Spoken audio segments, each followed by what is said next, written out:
Hello class 7 students. Today we are going to start with chapter number 2. The name of the chapter is Nutrition in Animals. इसका क्या मतलब हुआ कि जो पोषण होता है वो जानवरों में किस तरीके से होता है, आज हम ये पढ़ेंगे। आगे पढ़ते हैं, वार्म अप से शुरू करते हैं। Identify the pictures of different animals and right their names. यहाँ पे आप देख सकते हैं आपको कुछ एनिमल्स की पिक्चर्स दी गई हैं, तो आपको उनके नाम लिखना है जो स्पेस दी गई है उसमें। तो पहली इमेज जो है वो है जिराफ की, दूसरी इमेज है राइनोसेरस की, तीसरी इमेज है जेब्रा की, fourth image is of crocodile and fifth one is of kangaroo. Let's begin with the chapter. Let's begin introduction. In the previous chapter, you have learned that green plants can prepare their own food with the help of photosynthesis. जो इससे पहले हमने पढ़ा था chapter nutrition in plants, तो उसमें हमने क्या समझा था? उसमें हमने ये समझा था कि जितने भी ग्रीन प्लांट्स होते हैं, जो पेड़ पौधे होते हैं, वो अपना खाना कैसे बना सकते हैं? वो अपना खाना अपने आप बना सकते हैं फोटोसिंथेसिस की मदद से। All the animals are dependent on this food directly और इनडायरेक्टली। और जितने भी जीव जंतु होते हैं वो सब इस पर डिपेंड होते हैं, प्लांट्स पर डिपेंड होते हैं अपने खाने के लिए, या तो डायरेक्टली या फिर indirectly. They take food from external sources and obtain the nutrients necessary for their growth, development and survival. वो बाहर की सोर्सेज से अपना खाना लेते हैं और उससे पोषण तत्व लेते हैं जो कि उनकी ग्रोथ के लिए, डेवलपमेंट के लिए और जीवन के लिए ज़रूरी होते हैं। But how do animals take this food inside their body? पर कैसे जीव जंतु अपने अंदर ये खाना ले लेते हैं? What happens to the food within their bodies? और फिर उस खाने का क्या होता है? Is the food in a suitable form to provide the nutrient instantly? क्या खाना उनको प्रॉपर न्यूट्रिशन प्रोवाइड करता है एकदम से? Let us study about these aspects in this chapter. तो इस चैप्टर में हम इन सब चीज़ों के बारे में पढ़ेंगे। पहले हम देखेंगे activity zone. Make a list of 10 animals which you see in your neighborhood. Now observe how these animals procure food by hands, tongues or webs. तो आपको क्या करना है? आपको 10 जानवरों की एक लिस्ट बनानी है जो आप अपने आसपास में देखते हैं। तो आपको देखना है कि वो अपना खाना किस तरीके से खाते हैं, हाथ से खाते हैं या जीभ की मदद से खाते हैं, या फिर वो जो जाल बनाते हैं उसकी मदद से खाना खाते हैं। तो ये आपको एक्टिविटी करनी है। Now starting with the topic, how does food provide nutrition? जो भोजन है वो हमें पोषण कैसे प्रदान करता है? The process of nutrition in animal involve 5 stages. जो जीव जंतु होते हैं, जो जानवर होते हैं, उनमें जो न्यूट्रिशन का जो प्रोसेस है, वो पोषण का जो प्रोसेस है, वो 5 चरणों में होता है, यानी 5 स्टेजेस में होता है। तो सबसे पहला प्रोसेस है हमारा इंजेशन, यानी taking food into the body, भोजन को शरीर के अंदर लेना। फिर आता है digestion, breaking down the food into simpler form, यानी डाइजेशन का क्या मतलब होता है? पाचन जो होता है हमारा, तो भोजन को सरल रूप से टुकड़ों में तोड़ना। Absorption, taking up the soluble products of digestion into the body cells. जो हमारा जो पाचन क्रिया है उसको क्या करना है हमें? अब उसको घुलना चाहिए हमारे शरीर में, ताकि जो शरीर के सेल्स होते हैं, जो बॉडी सेल्स होते हैं, ताकि वो उसके अंदर घुलकर प्रॉपर्ली एब्जॉर्ब हो जाए। Assimilation, using the absorbed materials. जो हमारा खाना है वो कोशिकाओं में जो जिसकी मदद से वो घुला है, तो उसको कैसे उपयोग करेंगे। इजेशन का क्या मतलब होता है? Eliminating the undigested food material from the body. जो भी हमारे फूड, जो खाना हमारी बॉडी में डाइजेस्ट नहीं हुआ है, उसको अपने शरीर से बाहर निकालने की प्रक्रिया को क्या कहते हैं? इजेशन कहते हैं। तो ये 5 स्टेजेस हैं जो कि न्यूट्रिशन में, पोषण में इन्वॉल्व रहती हैं। आगे पढ़ेंगे। Different organism have different ways of taking food. जो अलग अलग तरीके के जानवर होते हैं, जीव होते हैं, उनको उनमें भोजन जो खाते हैं, वो लेते हैं, वो अलग अलग तरीके का होता है, उनका तरीका अलग होता है। In some animals, food is taken in with the help of outgrowths on their body, like tentacles used by Hydra, and the hair-like structures called cilia present on the paramecium help in collecting the food and movement. तो कुछ जानवरों में क्या होता है कि जैसे शरीर से निकले अंग जो होते हैं, जैसे कि हाइड्रा का हम एग्जाम्पल देंगे, तो वो उसको उपयोग करते हैं, टेंटिकल्स जो उसके अंदर होती हैं तो उसकी मदद से वो खाना लेते हैं। ऐसे ही पैरामीशियम में जो सीलिया होता है, जो बाल जैसा होता है, वो उनका किस काम में आता है? भोजन इकट्ठा करने की और उनके जो मूवमेंट है उनकी गति में सहायता करती है। Small animals like insects and worms have special mouth parts for ingesting food.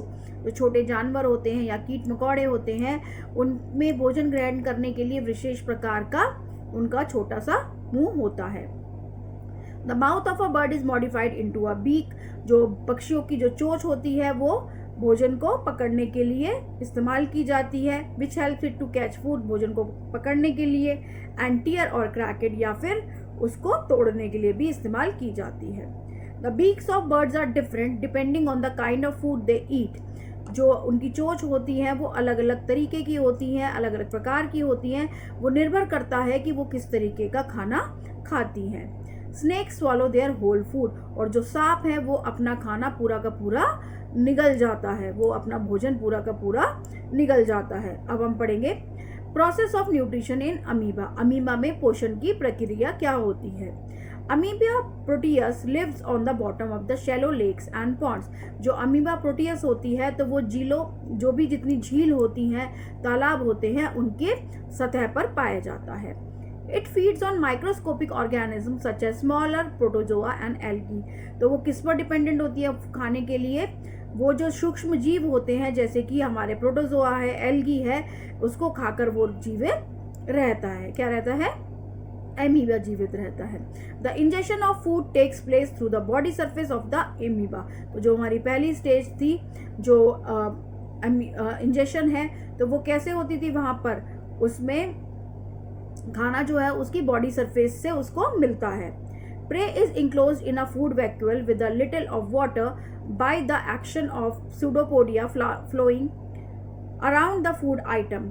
जो उसका शिकार जो होता है वो एक फूड वैक्यूल के अंदर होता है और इसमें थोड़ा सा पानी होता है और सूडोपोडिया की मदद से वो उसमें फ्लो करता रहता है। An enzyme called lysozyme which contain hydrolytic enzyme is secreted in the food vacuole. और उसके अंदर एक एंजाइम होता है जिसका नाम है लाइसोजाइम, और वो उसमें हाइड्रोलिटिक एंजाइम होता है जो कि फूड वैक्यूल की मदद से बाहर निकलता है।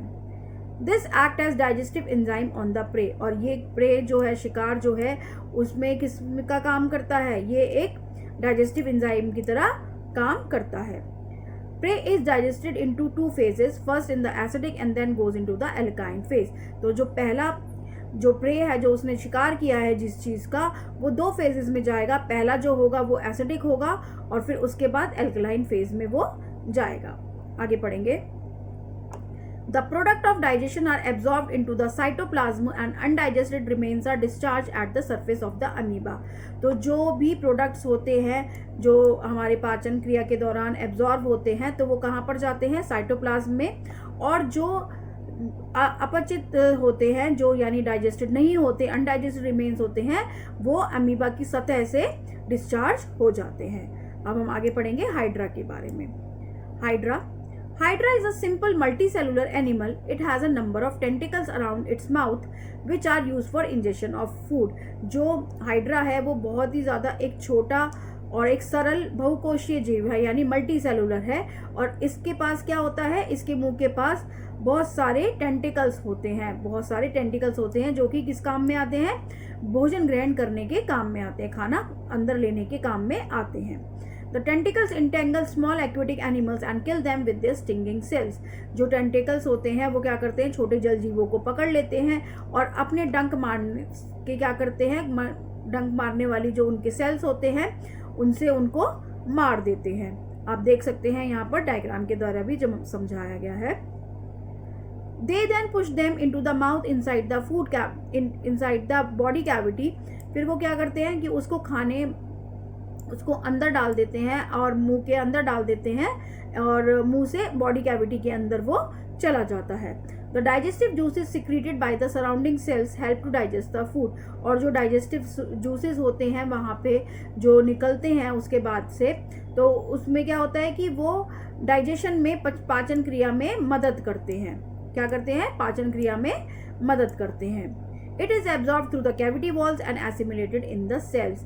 और उसकी वजह से क्या होता है कि जो वहाँ पर कोशिकाएं हैं, जो सेल्स हैं, वो कैविटी वॉल्स जो है वो उसको क्या करती है, एब्जॉर्ब कर लेती है और उसके अंदर कोशिकाओं में जाके उसको मिला देती है, एसिमिलेट कर देती है। अब आगे पढ़ेंगे mouth and teeth. Herbivores such as deer, giraffe, camel and cattle have specialized jaw and teeth that help in digestion। जितने भी शाकाहारी जो जानवर होते हैं जैसे कि हिरन है, जिराफ है, ऊंट है और गाय है, तो उनके पास क्या होते हैं, विशेष तरीके का जबड़ा होता है, जॉस जिसको हम बोलते हैं, एंड टीथ दांत होते हैं जिसकी मदद से वो क्या करते हैं, पाचन क्रिया उनकी अच्छी होती है। Their molars have broad surfaces for grinding grass and leaves into small pieces. तो उनके जो मोलर्स यानी चबाने वाले जो दांत होते हैं वो क्या करते हैं, घास और पत्तियों को छोटी छोटी उसमें टुकड़ों में तोड़ देते हैं और ताकि उनको चबाने में उस चीज़ के लिए आसानी दे। आप यहाँ देख सकते हैं कि एक कैट का फोटो दिया गया है, वहाँ पे इंसीजर्स और कैनाइंस टीथ दिखाए गए हैं। They have no upper incisors और कैनाइंस, और उनके पास क्या नहीं होता, उनके पास जो इंसीजर्स और कैनाइंस हैं वो नहीं होते हैं। There is a large space between the incisors and the molars to allow the tongue और to mix the food thoroughly with the saliva. तो जो सलाइवा उनके माउथ में होता है तो उसकी वजह से क्या करते हैं, वो जो खाना होता है उसको आराम से डाइजेस्ट कर लेते हैं। अब आगे पढ़ेंगे हम।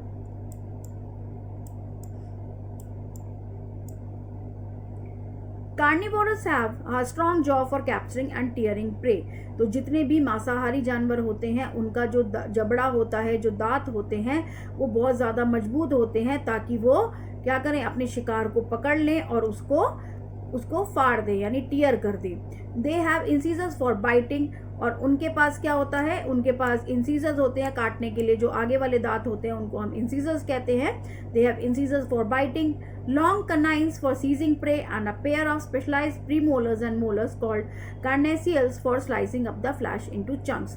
तो उनको क्या होता है, उनके पास हमने बताया आपको कि उनके पास काटने के लिए आगे वाले जो दांत होते हैं इंसीजर्स, शिकार को पकड़ने के लिए लंबे नुकीले दांत होते हैं जो कैनाइंस बोलते हैं जिनको, और मांस को टुकड़े करके काटने के लिए विशेष प्रकार के उनके पास प्रीमोलर्स और मोलर्स होते हैं और जिनको हम कार्नेशियल्स भी कहते हैं। Now activity zone. To study teeth in each jaw. Count your teeth with the help of your finger. अपने फिंगर की मदद से आप अपने दांत को काउंट कीजिए। Try to find out the number of various kinds of teeth in each jaw. फिर आप फाइंड आउट कीजिए कि आपके कितने अलग अलग प्रकार के आपके दांत हैं, तो आप उसको ऑब्जर्व करने की कोशिश कीजिए। रिकॉर्ड योर ऑब्जर्वेशन, अपनी जो भी आपने ऑब्जर्वेशन की है उसको लिखिए।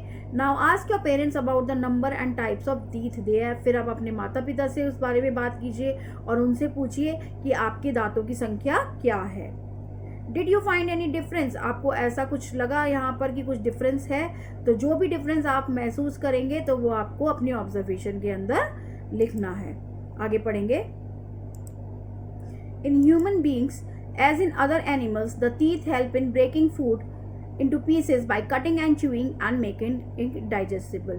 तो जो हमारी मानव जाति है उसके अंदर जैसे जानवरों में होता है, तो वो जो हमारे दांत हैं वो किस काम में आते हैं, खाने को छोटे छोटे टुकड़ों में चबाने के लिए, काटने के लिए, और उसको ताकि हम उसको आसानी से पच सके हमें, तो इसलिए हमारे दांत इस काम में आते हैं। An adult human can have a maximum of 32 teeth। जो एक वयस्क होता है उसको कितने दांत होते हैं, 32 दांत होते हैं। Most people have 8 incisors, आगे के दांत जो होते हैं वो 8 होते हैं। 4 canines, 8 premolars and 8 molars। molars मतलब दाढ़ जो होती है हमारी। Apart from these, some people have 2 molars in each jaw. These are called wisdom teeth। इनके अलावा भी कुछ लोगों में 2 दाढ़ होती हैं जिनको हम अक्ल दाढ़ भी कहते हैं और इंग्लिश में हम उसको विजडम टीथ कहते हैं। Teeth grow out of the jaw bones, जो हमारे जबड़ा होता है वहाँ से हमारे दांत उगते हैं। They are present at birth but can not be seen, वो जन्म से होते हैं बट हम उनको नहीं देख सकते। The jaw bones are covered by pink coloured gums. आपने देखा होगा कि जो हमारे मसूड़े होते हैं वो गुलाबी रंग के होते हैं, तो वो जो बोन्स हैं वो उससे कवर्ड रहते हैं। As you grow your teeth also grow, जैसे जैसे हम बढ़ते हैं हमारे दांत भी बढ़ते हैं। यहाँ पे आप डायग्राम भी देख सकते हैं, परमानेंट टीथ का दिया गया है और एज वाइज यहाँ पर बताया गया है कैसे कैसे इन यहाँ पर दांत आते हैं और दांत जाते हैं। The part of the tooth that grows and come out of the gums is called the crown. तो जो भी दांत निकलता है तो उसको हमने क्या बोला है, उसको हम क्राउन बोला है, क्योंकि वो एक मुकुट की तरह दिखता है। Below the crown is the long route of the tooth. उसके बाद उसकी दांत की जो जड़ होती है वो होती है क्राउन के नीचे। The root can not be seen because it is surrounded by gums. जो जड़ होती है हमारे दांत की वो हम देख नहीं सकते क्योंकि वो मसूड़ों से कवर्ड रहती है। The outermost white part of the tooth is covered with the substance called enamel. जो हमारा दांत होता है उसकी जो बाहरी सतह होती है वो एक सब्सटेंस से कवर्ड रहती है जिसको हम इनेमल कहते हैं, जो कि सफ़ेद रंग का होता है। A cement-like material holds each tooth firmly to the jaw bone. और एक सीमेंट जैसा मटेरियल होता है जो कि हमारे हर एक दांत को हमारे जबड़े के जो हड्डी होती है उससे जोड़ के रखता है। मिल्क टीथ क्या होता है, जो दूध के दांत जिसको हम कहते हैं, जो एक किसी भी में सबसे पहला जो दांत का सेट होता है वो मिल्क टीथ कहलाता है। Milk teeth first set of teeth in a body are 20 in number. तो मिल्क टीथ कितने हुए, 20। These are replaced by permanent teeth as the child grows. और जैसे जैसे बच्चा बड़ा होता है तो ये उसके परमानेंट दांत बन जाते हैं। Now activity zone, look into the mirror and count your teeth using your index finger. अपनी उंगली की मदद से आप शीशे में देखकर अपने दांत काउंट करेंगे। Also take a piece of bread and eat it. और फिर आपको क्या करना है, एक ब्रेड का पीस लेना है और उसको खाना है। Try to feel which teeth do you use for biting and which one for tearing. तो आप इसमें ऑब्जर्व कीजिए कि आप इंसीजर्स का यूज कर रहे हैं, कनाइंस का यूज कर रहे हैं, तो आपको ये ऑब्जर्व करना है। Find out the ones that you use for chewing. तो आपको क्या करना है, इस टेबल में उसको फिल करना है कि बाइटिंग के लिए आपने कौन से टीथ को यूज़ किया, लोअर जॉ में, अपर जॉ में। तो ये सब एक्टिविटी आपको अपने अकॉर्डिंग करनी है complete. Now we will move on to the next topic that is types of teeth. All our teeth are not of the same kind. हमारे जितने भी दांत होते हैं वो एक जैसे नहीं होते। We have 4 types of teeth. तो अगर आपसे पूछा जाए how many types of teeth do we have, तो we have 4 types of teeth. Now moving on to the explanation. Incisors, cutting teeth. The front 4 teeth on each jaw are flat and have a sharp edge. जो हमारे आगे के दांत होते हैं वो कैसे होते हैं, वो फ्लैट होते हैं और उनकी जो एजेस होती हैं वो शार्प होती हैं। They are used to bite or cut food into small pieces.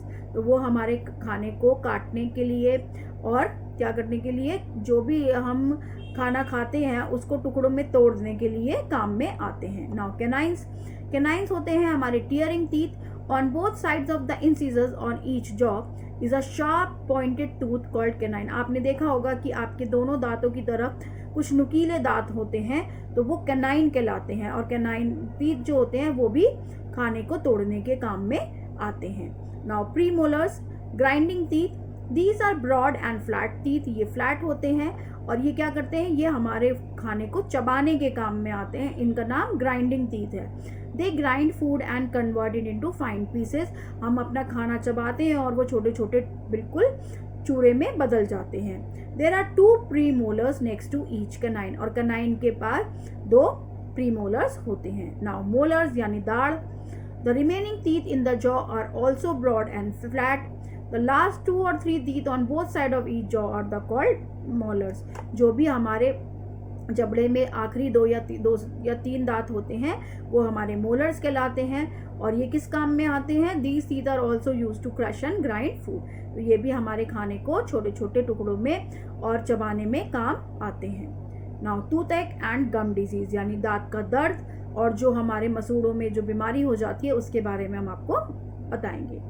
A yellow sticky substance called plaque is deposited on the teeth if you don't brush teeth regularly. एक पीला रंग का चिपचिपा पदार्थ जो होता है जिसको प्लाक बोलते हैं वो हमारे दांतों में जम जाता है अगर हम सही समय पर दांत अपने ब्रश नहीं करते। Plaque is rich in sugar, hence it contains bacteria. जो प्लाक होता है उसमें शुगर की मात्रा ज़्यादा होती है तो इसी वजह से उसके अंदर बैक्टीरिया का जन्म होता है। The bacteria produce acids which dissolve the calcium in the tooth animal. जो बैक्टीरिया होता है वो क्या करता है, वो एसिड का प्रोडक्शन करता है, जिसकी वजह से जो हमारे टूथ एनिमल में कैल्शियम होता है वो घुल जाता है. Hence the enamel and dentine are corroded. The acid dissolve the minerals that make our tooth enamel hard. तो क्या होता है कि जैसे वो सड़ जाता है एनेमल और डेंटाइन का, जब वो एक तरीके से सड़ जाएगा तो क्या होगा, तो हमारा जो टूथ का एनेमल है वो बहुत ज़्यादा हार्ड हो जाएगा. Tiny holes appear on the surface of the enamel which slowly get bigger until one large hole appears. और धीरे धीरे क्या होगा, उसमें छोटे छोटे छेद हो जाएंगे और धीरे धीरे वो छेद कब बड़े में कन्वर्ट हो जाएंगे तो आपको पता भी नहीं लगेगा अगर आप अपने दांतों का ख्याल नहीं रखेंगे. This is called a cavity. तो ये जो होल हो जाता है, जो हमारे दांतों में छेद हो जाता है, कीड़ा लग जाता है, इसको हम कैविटी कहते हैं. The cavities reduce the distance between the outside of the tooth and the nerve endings. The acids produced by the bacteria irritate the nerve endings and cause toothache. तो इसकी वजह से ही क्या होता है कि जो एसिड प्रोडक्शन होता है बैक्टीरिया की वजह से, तो वो नर्व एंडिंग्स को क्या करता है, परेशान करता है और इसकी वजह से हमारे दांतों में दर्द हो जाता है. Bacteria present in the plaque is not only the cause of toothache, but they can damage the gum and the fiber holding the tooth in position. तो जो बैक्टीरिया प्लाक में मौजूद होता है उसकी वजह से हमें सिर्फ दांत दर्द नहीं हो सकता, उसकी वजह से ये भी हो सकता है कि हमारे मसूड़े भी खराब हो सकते हैं. Over a long period of time, the tooth may become loose and may even fall out. और अगर ज़्यादा दिन तक ये प्रक्रिया चली तो क्या होगा, हमारा जो दांत है जो हमारा वो एकदम से ढीला हो जाएगा और गिर भी सकता है. Brushing teeth regularly to remove bacteria from your teeth can help to prevent tooth decay and also gum diseases. अगर हम सही समय पर और सही टाइम के लिए ब्रश करेंगे तो हमारे दांतों में से बैक्टीरिया हट जाएंगे और हमारे ना तो दांतों में सड़न होगी और ना ही हमारे मसूड़ों में कोई बीमारी लगेगी. Now we will move on to the next topic, that is digestion in humans. Digestion of food is a slow process and it take a few hours to complete. जो पाचन क्रिया जो होती है हमारे जो खाने की जो पाचन होता है, हमारे जो खाना होता है वो धीरे धीरे होता है, धीरे धीरे पचता है और उसमें कुछ घंटे का समय लग सकता है पूरा होने के लिए. Several organs of the body work to digest the food we eat. हमारे इस जो क्रिया हो रही है इसमें हमारे बॉडी के विभिन्न ऑर्गन्स जो हैं वो काम करते हैं ताकि हमें खाना पच सके. All the organs that work to digest food form the digestive system. जितने भी ऑर्गन्स हमारे खाने को पचाने में हमारी मदद करते हैं वो ऑर्गन्स मिलकर एक डाइजेस्टिव सिस्टम बनाते हैं. The mouth, oesophagus, stomach, liver, pancreas, small intestine and large intestine are organs of the human digestive system. तो ये सब क्या है, ये ऑर्गन्स हैं ह्यूमन डाइजेस्टिव सिस्टम के. Now we will discuss the mouth. Digestion of carbohydrates begins in the mouth. जो carbohydrates की पाचन क्रिया होती है वो प्रक्रिया जो होती है वो माउथ से शुरू होती है. The teeth chop and grind the food breaking it into smaller pieces. और जो हमारे दांत होते हैं वो छोटे छोटे टुकड़ों में और चबाते हैं हमारे खाने को और ताकि वो बिल्कुल स्मॉलर पीसेस में कन्वर्ट हो जाएं. The smell of the food causes the salivary glands to secrete saliva and digestive juice. जो खाने की जो गंध होती है उसकी वजह से क्या होता है, जो सलाइवरी ग्लैंड्स हैं वो सलाइवा को सिक्रीट करते हैं जो कि पाचन में मदद करता है. It binds the food thus enabling the tongue to mould the food into a ball for swallowing. तो वो क्या करता है, वो खाने को अपने साथ बांध देता है और जीभ की मदद से क्या होता है कि हमारा खाना एक बॉल रूप में बन जाता है और वो हम आसानी से स्वॉलो कर सकते हैं, निगल सकते हैं. Saliva contains the digestive enzyme amylase which breaks down some carbohydrates into sugar. जो हमारा सलाइवा होता है, जो थूक जिसको हम बोलते हैं, उसके अंदर एक डाइजेस्टिव एंजाइम होता है जिसका नाम अमाइलेज है जो कि कुछ कार्बोहाइड्रेट को कन्वर्ट कर देता है, ब्रेक कर देता है किसमें, शुगर में. The tongue is a fleshy muscular organ attached towards the back of the cavity of the mouth known as the buccal cavity. जो हमारी जीभ होती है वो एक फ्लैशी मस्कुलर ऑर्गन है जो कि कहाँ होती है, हमारे माउथ के पीछे की तरफ होती है एक कैविटी में, जिस कैविटी का नाम है buccal cavity. It can be moved in all direction. हम अपनी जीभ को हर डायरेक्शन में मूव करा सकते हैं. The tongue help besides helping us to talk also helps in mixing saliva with the food while chewing. जो हमारी जीभ होती है वो हमें बोलने में तो मदद देती है, पर साथ ही साथ वो सलाइवा के साथ खाना मिक्स करके और हमें चबाने में उसमें मदद करती है.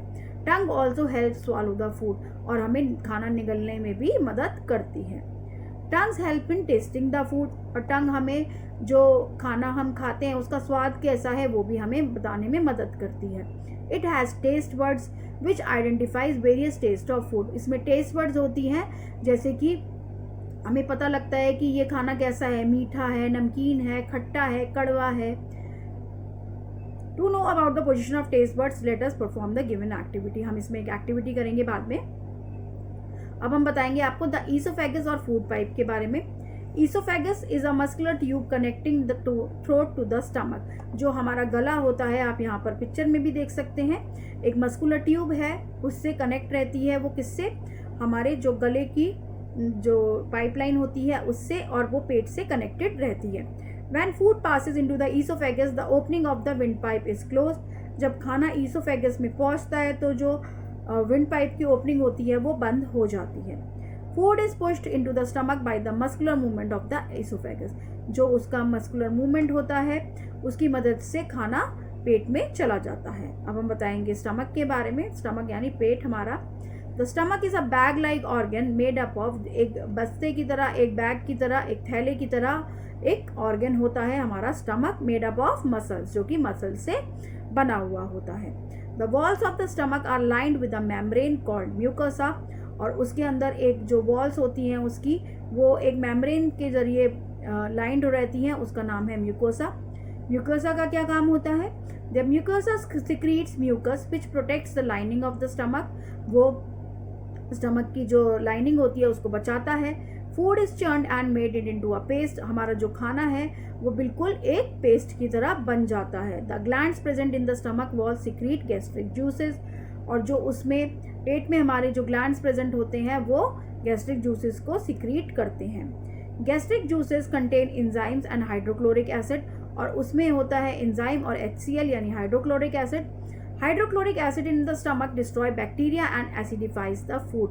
जो HCl होता है वो क्या मत करता है, हमारा खाने को जो में बैक्टीरिया अगर कुछ होता है तो वो उसको ख़त्म कर देता है. The gastric juices contain the enzyme pepsin, और उसके अंदर एक एंजाइम होता है जिसका नाम है pepsin. Pepsin starts the digestion of protein, और पेप्सिन की मदद से क्या होता है, जो हमारे प्रोटीन्स होते हैं उसकी पाचन क्रिया वहाँ पर शुरू हो जाती है. The action of the enzymes and hydrochloric acid and the churning changes food into a liquid called chyme. तो जो भी ये प्रोसेस होता है इससे क्या होता है कि हमारा खाना जो है वो लिक्विड में कन्वर्ट हो जाता है, जिसको हम चाइम कहते हैं. The chyme leaves the stomach and enters the small intestine, और इसके बाद से क्या होता है, जब लिक्विड में कन्वर्ट हो गया तो फिर वो कहाँ चला जाता है, स्मॉल इंटेस्टाइन में चला जाता है. The intestine. अब हम पढ़ेंगे इंटेस्टाइन के बारे में. The intestine is divided into 2 parts. Intestine 2 भाग में डिवाइडेड है. The part connected to the stomach is a long and narrow coil tube called the small intestine. यहाँ पे आप देख सकते हैं कि स्मॉल इंटेस्टाइन जो है वो बड़ी है, एंड और जो end part of the intestine thicker and short है, it is called the large intestine, और उसको हम लार्ज इंटेस्टाइन कहते हैं. तो यहाँ पे आपको कंफ्यूज नहीं होना है. तो हम यहाँ पे आपको डिटेल में स्मॉल इंटेस्टाइन के बारे में बताएंगे. Digestion of food begins in the mouth and ends in the small intestine. तो हमने क्या देखा, जो हमारा पाचन है वो खाने का वो कहाँ से शुरू हुआ, हमारे मुंह से शुरू हुआ यानी माउथ से, और कहाँ खत्म हो रहा है, स्मॉल इंटेस्टाइन में. The small intestine is made up of 3 parts of, उसमें 3 पार्ट्स होते हैं. कौन कौन से? Duodenum, the jejunum and ileum. As the chyme enters the duodenum, जो हमने बताया था कि लिक्विड बन जाता है, जैसे ही वो डियोडेनम में जाता है several intestinal juices are released. बहुत सारे इंटेस्टाइनल जूसेज वहाँ पर रिलीज हो जाते हैं. These juices stimulate the gallbladder and pancreas to release special digestive juices, bile and pancreatic juice. तो यहाँ से कौन से हमारे digestive juices निकलते हैं, bile और pancreatic. और bile juice का क्या काम होता है? Bile juice helps in the digestion of fats. तो वो fats को हजम करने के काम में आता है bile juice. The pancreatic juice helps in the digestion of carbohydrates and proteins. The carbohydrates are broken down into sugars, the proteins into amino acids and fats into fatty acids and glycerol. तो जो break down होता है वो किस तरीके से होता है, जो कार्बोहाइड्रेट है वो ब्रेक होता है शुगर्स में, प्रोटीन ब्रेक होता है अमीनो एसिड्स में, और फैट्स ब्रेक होता है फैटी एसिड्स और ग्लिसरॉल में. The absorption of these molecules takes place in the small intestine. तो इनके जो मॉलिक्यूल्स होते हैं उनका जो एब्जॉर्प्शन होता है वो स्मॉल इंटेस्टाइन में होता है. The absorb nutrients then pass through the blood stream to the liver from where they are transported to the all the different parts of the body. तो जितने भी हमारे पोषण तत्व होते हैं वो जब एब्जॉर्ब हो जाते हैं तो क्या होता है, वो ब्लड स्ट्रीम की मदद से लिवर में जाते हैं और लिवर की मदद से पूरी हमारी बॉडी में ट्रांसफ़र हो जाते हैं, ट्रांसपोर्ट हो जाते हैं. अब हम आपको पढ़ाएंगे लार्ज इंटेस्टाइन के बारे में. After all the useful nutrients from the digested food are absorbed by the small intestine, the remaining material passes into the large intestine. अब ऐसा तो है नहीं कि हमने जो भी खाया है तो वही सारा हमारी बॉडी में एब्जॉर्ब हो जाएगा. तो जो भी चीज़ें हमारी एब्जॉर्ब हो गई हैं वो तो स्मॉल इंटेस्टाइन तक रहती हैं, पर जितना भी हमारे बॉडी में जो एब्जॉर्ब नहीं हुआ है, डाइजेस्ट नहीं हुआ है, वो सब हमारा कहाँ जाता है, लार्ज इंटेस्टाइन में मटेरियल चला जाता है. Most of the water and minerals present in the undigested food are absorbed by the large intestine. The remaining part is thrown out of the body through the anus in the form of stools. तो जितना भी हमारा undigested food है या minerals जो उसके अंदर या पानी होता है तो वो हमारी लार्ज इंटेस्टाइन एब्जॉर्ब कर लेती है, और बाकी का जो भी अनडाइजेस्टेड रिमेनिंग फूड होता है, पार्ट होता है, वो सब हमारी बॉडी के बाहर निकल जाता है. Human beings cannot digest plant material made up of cellulose, a type of carbohydrate. जितने भी हमारे मानव जाति है या मनुष्य हैं वो जो पौधों का एक मटेरियल होता है जो सेलुलोज से बनता है उसको हम डाइजेस्ट नहीं कर सकते. सेलुलोज एक तरीके का कार्बोहाइड्रेट है. यहाँ पे आप देख सकते हैं इंटेस्टाइन का, यहाँ पे आपको डायग्राम दिया गया है. While eating, normally food does not enter the windpipe. This is the reason why we cannot breathe and swallow at the same time. तो यही है एक जब खाना खाते हैं तो फूड विंड पाइप में नहीं जाता, क्योंकि हम यही रीज़न है कि हम एक साथ खाना और एक साथ निगलना और एक साथ सांस नहीं ले सकते हैं. During swallowing, a flap-like organ closes the entry of windpipe. जैसे ही हम खाना अपना निगलते हैं तो एक तरीके का जैसे दरवाज़ा बंद हो जाता है तो वैसे ही विंड पाइप का रास्ता बंद हो जाता है. As a result food passes only through the food pipe. इसकी वजह से क्या होता है कि जो खाना है वो हमारा फूड पाइप में ही जाता है, ना कि विंड पाइप में चला जाएगा. कि अगर विंड पाइप में चला जाएगा तो ना तो हम सांस ले पाएंगे, तो इसलिए हम अपना जैसे ही खाना हमारा निगलते हैं तो एक flap like organ wind pipe के दरवाजे को बंद कर देता है, एंट्री को बंद कर देता है. आगे देखेंगे एंजाइम अमाइलेज जो है वो स्टार्च पे एक्ट करता है और जो उसके प्रोडक्ट्स हैं वो है शुगर. प्रोटीएज जो है वो एंजाइम वो प्रोटीन पे एक्ट करता है और उसका प्रोडक्ट है अमीनो एसिड्स. लाइपेज जो है वो एक्ट करता है फैट पे and product is fatty acids and glycerol. Now fact file. Sometimes when one eats hurriedly or talks or laughs while eating, a food chunk may enter the windpipe instead of the food pipe. It leads to violent coughing which removes the food chunk from the windpipe. कभी कभी आपने देखा होगा कि आप कहते हो हमारा खाना अटक गया, या आपको बहुत ज़्यादा आप जल्दी खा रहे होते हो या बात कर रहे होते हो या हंस रहे होते हो खाने के टाइम पे, तो क्या होता है उसकी वजह से आपका जो खाना है वो विंड पाइप में चला जाता है, ना कि फूड पाइप में. तो उसकी वजह से आपको बहुत तेज़ खांसी आती है. तो उस जो खांसने से क्या होगा कि वो जो फूड का टुकड़ा आपकी विंड पाइप में गया था वो बाहर निकल जाएगा. Now activity zone. Test for sugar in the food. आपको देखना है कि हमारे खाना जो भी है उसमें शुगर की क्या मात्रा है. Take 2 test tubes, mark them as A and B. In A put some grains of boiled rice. आपको 2 टेस्ट ट्यूब लेनी है, उनको A और B मार्क करना है और उसके अंदर जो उबले हुए चावल हैं A ट्यूब में आपको वो डाल देने हैं. इन B keep a few boiled and chewed rice grains. और उसमें उबले हुए और कुछ चबाए हुए दाने आपको डालने हैं टेस्ट ट्यूब B में. Take care that rice should be chewed at least for 4 to 5 minute. मतलब जो चावल आपने चबाए हैं वो कम से कम 4 से 5 मिनट तक आपने चबाए होने चाहिए. Now pour 1 to 2 drops of iodine solution in each tube. अब आपको A और B में दोनों में आयोडीन सोल्यूशन डालना है.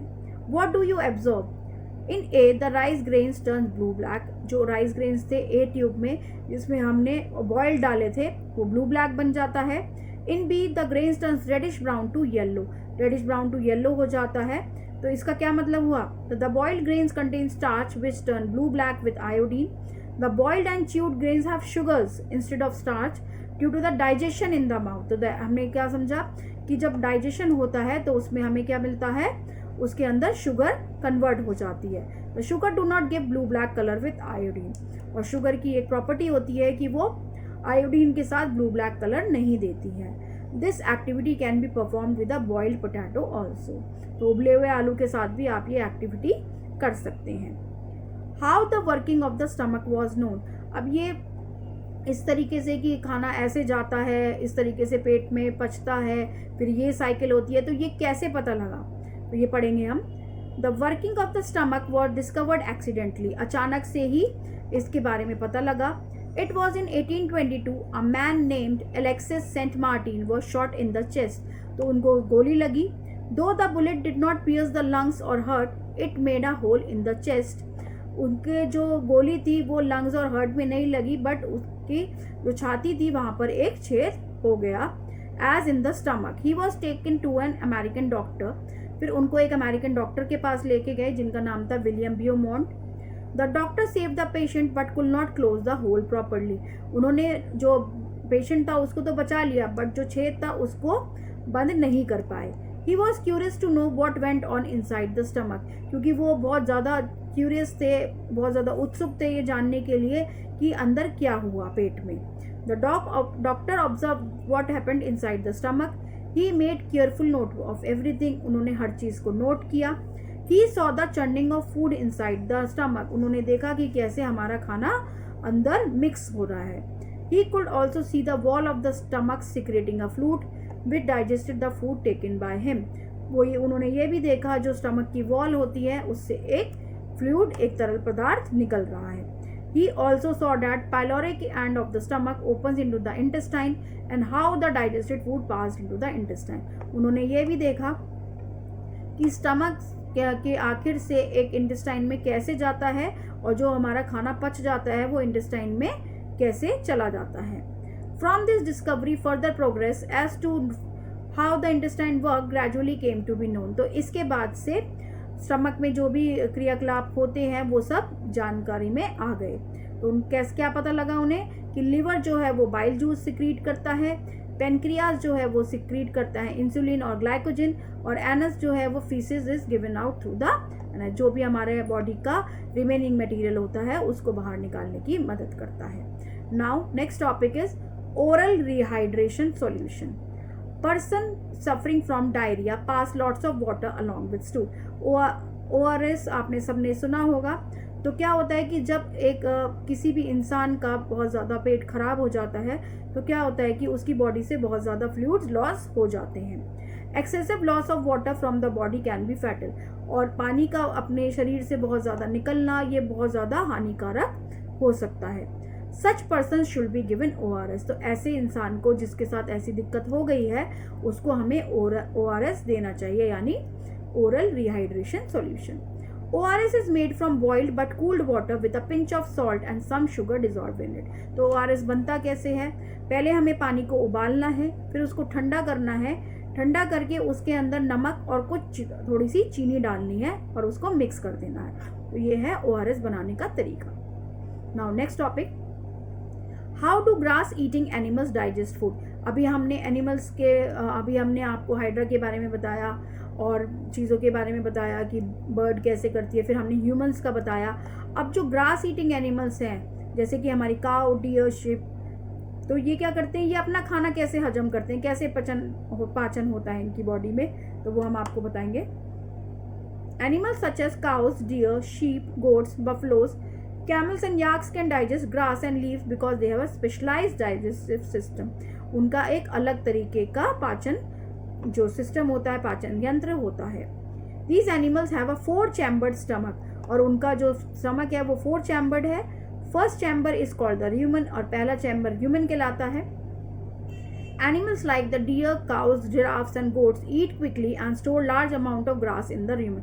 आपने देखा होगा कि जो गाय होती हैं, जो बकरियां होती हैं, वो जल्दी जल्दी अपनी घास खा लेती हैं और वो क्या करती हैं, वो जो पहला चैम्बर उनका र्यूमन होता है वहाँ पर उसको स्टोर कर लेती हैं. वेयर इट सॉफ्टन, वहाँ पे उसको वो सॉफ्ट कर देती हैं. The र्यूमन contains millions of microbes. A large amount of saliva is also secreted in the र्यूमन. और उसके अंदर बहुत सारे माइक्रोब्स होते हैं और बहुत ज़्यादा सलाइवा भी सिक्रेट होता है. आप यहाँ पे एक डायग्राम देख सकते हैं, digestive system in ruminants. The chewed food passes into the rumen where the microbes begin to break down with food. और उसके बाद जो खाना चबाया हुआ होता है वो रूमन में चला जाता है, जहाँ पे माइक्रोब्स की मदद से खाना ब्रेक डाउन होता है यानी तोड़ता है. The animal now regurgitates or brings the contents of the rumen back into the mouth several times to chew on it. आपने देखा होगा कि एनिमल्स क्या करते रहते हैं, बार बार अपना मुंह चलाते रहते हैं, जिसको जुगाली करना भी बोलते हैं. तो वो क्या करते हैं, बार बार अपना खाना मुंह में लाते रहते हैं और उसको बार बार चबाते रहते हैं. This material is now called कड. और ये बार बार खाने को चबाना, जो खाना क्या बन जाता है उनका, उसको बोलते हैं cud. The additional chewing breaks down the cellulose content further. और इसके बाद जितना भी च्यूइंग होता है उसकी वजह से क्या होता है कि जो सेलुलोज कंटेंट है वो टूट जाता है. फैक्ट फाइल देखेंगे. In a cow the process of digestion takes 70 to 100 hours as compared with 2 to 24 hours in human beings. This however permits them to obtain the most nutrient possible from these plant material. तो इसकी वजह से क्या होता है कि 70 से 100 घंटे लगते हैं उनको अपना खाना पचाने में. तो इसकी वजह से उनको बहुत ज़्यादा न्यूट्रिएंट्स मिल जाते हैं इन प्लांट मटेरियल से. The regurgitation and chewing of the cud is called rumination and the animal that does it is called a ruminant. तो इस प्रोसेस को हम बोलते हैं rumination, जो कड को अगेन एंड अगेन वो च्यू करते रहते हैं. और जो एनिमल, जो जानवर ये करते हैं प्रोसेस, उनको हम ruminant बोलते हैं. From the rumen, the food passes through 2 other chambers before it reaches the 4th chamber. The hydrochloric acid and gastric juices secreted in the chamber digest the proteins. The food can take as much as 80 hours to pass through the digestive system of a ruminant, जो हमने अभी आपको बताया. Now the last topic, how do living organisms obtain energy from digested food? तो अब खाना भी हमने पचा लिया अपना, तो हमें अब ताकत कैसे मिली, उससे एनर्जी कैसे मिलती है, ये हम आपको बताएंगे. In plants, the glucose produced during photosynthesis is transported to every part of the plant through the phloem tubes. In animals, the blood carries the glucose molecules to each and every cell in the body. तो photosynthesis के दौरान क्या होता है कि जो glucose produce होता है तो वो प्लांट में हर पार्ट में चला जाता है फ्लोएम ट्यूब्स की मदद से. और जानवरों में क्या होता है कि जो ब्लड होता है हमारा, वो ग्लूकोज मॉलिक्यूल्स को हर एक कोशिका यानी हर एक सेल में पहुंचाता है जो कि हमारे शरीर में मौजूद है. The glucose is broken down inside the cell in the presence of oxygen. और जो ग्लूकोज है वो सेल के अंदर जो टूट जाता है ऑक्सीजन की प्रेजेंस में, ऑक्सीजन की मौजूदगी में. During this process the chemical energy present in the glucose is released along with the carbon dioxide and water. इसकी जब ये प्रोसेस हो रहा होता है तो केमिकल एनर्जी जो ग्लूकोज के अंदर प्रेजेंट होती है वो रिलीज हो जाती है, किसके साथ, कार्बन डाइऑक्साइड और वाटर के साथ. This process is known as respiration, और ये रेस्पिरेशन कहलाता है. This is how cells obtain energy and use it to perform different function. तो इसकी वजह से क्या होता है कि जितने भी हमारी कोशिकाएं हैं, जितने भी हमारे यानी सेल्स हैं, तो उनको एनर्जी मिल जाती है, ऊर्जा मिलती है, और उससे वो अलग अलग फंक्शंस को परफॉर्म कर सकते हैं. तो यहाँ पर आप देख सकते हैं कि glucose plus oxygen in the presence of oxygen क्या देता है, रिलीज करता है कार्बन डाइऑक्साइड, वाटर और gives energy. That's all about the chapter. Now we will have chapter summary. First point, animal nutrition includes nutrient requirement, mode of intake of food and its utilization in the body.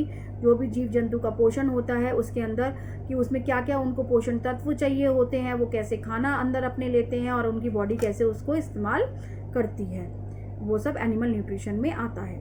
The basic activities such as eating food, excrete waste, reproduce, move, respond to stimuli and grow performed by living organism are known as life process. तो life process क्या होता है, जो भी basic activities जैसे कि खाना खाना, जो भी हमारी बॉडी में unwanted waste है उसको remove करना, reproduce करना, चलना, किसी भी चीज़ को respond करना, बढ़ना, तो ये सब living organism जब perform करते हैं तो ये उनका life process कहलाता है.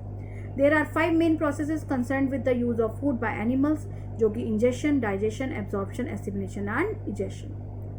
Now next one, the modes of feeding vary in different organism. अलग अलग तरीके की जीव जंतु में खाना बॉडी के अंदर लेना एक अलग अलग प्रक्रिया होती है. There are 4 types of teeth found in human mouth, that are incisors, canines, premolars and molars. Small intestine is highly called part of the alimentary canal. Now glossary. What do you mean by assimilation? The process in which absorbed food is used for producing energy and growth. Filter feeders, animal which strain their food from the water. Pseudopodia, false feed of amoeba used in locomotion and engulfing tiny particles of food. Esophagus, a 30 cm long tube that connects the oral cavity to the stomach. Chyme, turning of food into liquid of enzymes and acids. Ruminant, animals that regurgitates and masticates its food after swallowing. यानी अपना खाना बार बार मुंह में लाके उसको चबाना. Now it's practice time. First one, darken the correct circle in the OMR sheet. Fat is completely digested in the small intestine. D option is the correct one. So here you have to mark in the OMR sheet. Second one, water from the undigested food is absorbed mainly in the large intestine. This means C option is the correct one. Third one, pancreatic juice is secreted in the small intestine. Fourth one, the acid in the stomach that destroys bacteria in the food is hydrochloric acid, means A part is the correct one. Now B part, fill in the blanks. The main steps of nutrition in humans are ingestion, digestion, absorption, assimilation and egestion. Now second one, the pancreas and liver are found near the stomach. Third one, the digestion begins in the mouth. The inner wall of the small intestine has millions of fingers called villi. Fifth one, the remain content brought back into the mouth several times for chewing is called cud. Now C part, state whether the following are true or false. Digestion of starch starts in the stomach. This is false statement. The tongue help in mixing food with saliva. This is absolutely true. Third one, mouth cavity is also known as the food pipe. This is false. This is known as buccal cavity. Fourth one, goat is a ruminant. This is a true statement. Fifth one, the stomach is a thick walled muscular bag located in upper abdomen. This is also a true statement. Now D part, very short answer type questions. What is nutrition? The process of how organisms consume food and use it to grow, repair and get energy is known as nutrition. Name the organs of digestion in man. तो आप यहाँ पे page number 17 पे जाएंगे और यहाँ पे आप आंसर लिखेंगे. तो आपको पता ही है कि क्या क्या है उसमें. पेज नंबर 17 पे आप यहाँ पे देखेंगे. Mouth, oesophagus, stomach, liver, pancreas, small intestine and large intestine are organs of the human digestive system. Now next one,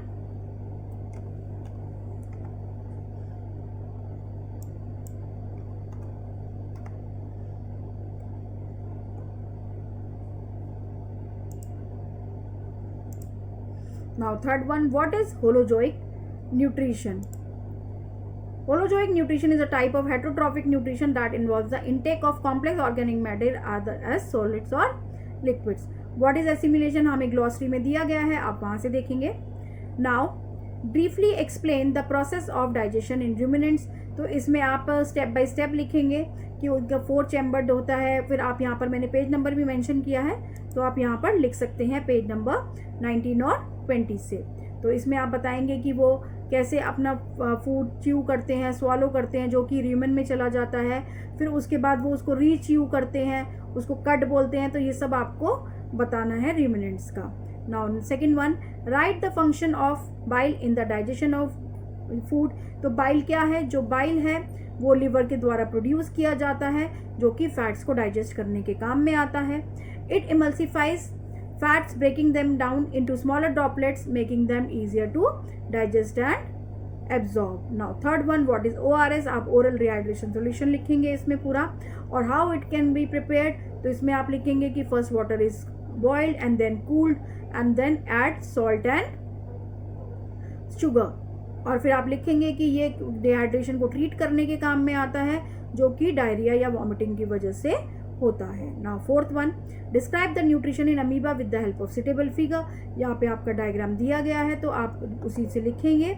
amoeba में जो होता है होलोजोइक न्यूट्रिशन होता है, तो आप इसमें पूरा का पूरा सब बताएंगे। फूड वैक्यूल के बारे में बताएंगे, फिर बताएंगे कि जो डाइजेशन न्यूट्रिएंट्स है वो साइटोप्लाज्म एब्जॉर्ब कर लेता है, फिर वेस्ट जो है वो एक्सपेल्ड आउट हो जाता है।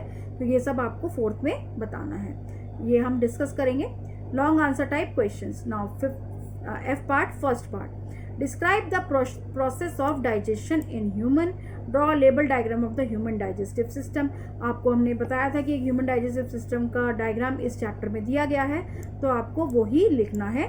तो पहले आप लिखेंगे इसमें, और टॉपिक वाइज भी लिख सकते हैं, जैसे माउथ लिखेंगे कि food is ingested and chewed mixing with saliva to begin carbohydrate digestion. फिर उसके बाद आप ईसोफेगस के बारे में लिखेंगे, स्टमक के बारे में लिखेंगे, तो small intestine and then large intestine, तो ये सब एनस। फिर आपको ये सारा यहाँ पर डाइजेस्टिव सिस्टम का प्रोसेस समझाना है, साथ में एक डायग्राम भी बनाना है। Now explain the structure of the small intestine and its role in the process of digestion. तो इसमें आप बताएंगे कि कॉइल्ड स्ट्रक्चर होता है, लॉन्ग होता है, और इसके अंदर विलाई और माइक्रोविलाई प्रेजेंट होते हैं, और इसकी वजह से क्या होता है कि ये जो जितना भी डाइजेशन का हमारा प्रोसेस होता है उसको वो कंप्लीट करता है, और प्रोटीन्स, कार्बोहाइड्रेट्स और रिजल्टिंग जितने भी न्यूट्रिएंट्स होते हैं उनको वो एब्जॉर्ब कर लेता है, और जितने भी न्यूट्रिएंट्स को वो ब्लड स्ट्रीम में फ्लो करा देता है। Now third one, name the various kinds of teeth in our mouth, state their functions. तो इसमें भी आप लिखेंगे इंसीजर्स के बारे में, कैनाइन्स, प्रीमोलर्स, मोलर्स। फिर आप इसमें उनके फंक्शंस बताएंगे कि इंसीजर्स बाइटिंग और कटिंग के काम में आते हैं, कैनाइन स्टीयरिंग में, प्रीमोलर्स ग्राइंडिंग में और क्रशिंग में, और जो मोलर्स हैं वो भी ग्राइंडिंग और क्रशिंग में हेल्प करते हैं। Now last one, differentiate between the digestive system of humans and ruminants. तो आपको पहले क्या बताना है कि ह्यूमंस में क्या होता है कि स्टमक जो है वो सिंगल चैम्बर्ड होता है। तो आप ऐसे एक टेबल बनाएंगे, तो इधर लिखेंगे डाइजेस्टिव सिस्टम ऑफ ह्यूमंस और इधर लिखेंगे डाइजेस्टिव सिस्टम ऑफ रूमिनेंट्स। तो पहला आपका सबसे बड़ा डिफरेंस यही है कि जो ह्यूमंस का स्टमक है वो सिंगल चैम्बर्ड है और रूमिनेंट्स का 4 चैम्बर्ड होता है। फिर उसमें क्या होता है कि डाइजेशन ऑफ सेलुलोज ह्यूमंस में नहीं हो सकता, और जो रूमिनेंट्स हैं वो सेलुलोज को डाइजेस्ट कर सकते हैं आसानी से, और उनका क्या है सिंपल डाइजेशन प्रोसेस है हमारा, और मल्टी स्टेप डाइजेशन प्रोसेस होता है वहाँ पर। और क्या होता है कि जो ह्यूमंस होते हैं वो ओमनीवोर्स भी हो सकते हैं, यानी कुछ एज वेल एज मांस भी खाते हैं और प्लांट्स भी खाते हैं, और जो रूमिनेंट्स होते हैं वो कम्प्लीटली हर्बीवोर्स होते हैं। तो ये सब आप इसमें डिफरेंस बता सकते हैं। तो that's all about the chapter number 2। Hope you all understand it well. Please like, share and subscribe. Thank you so much for watching.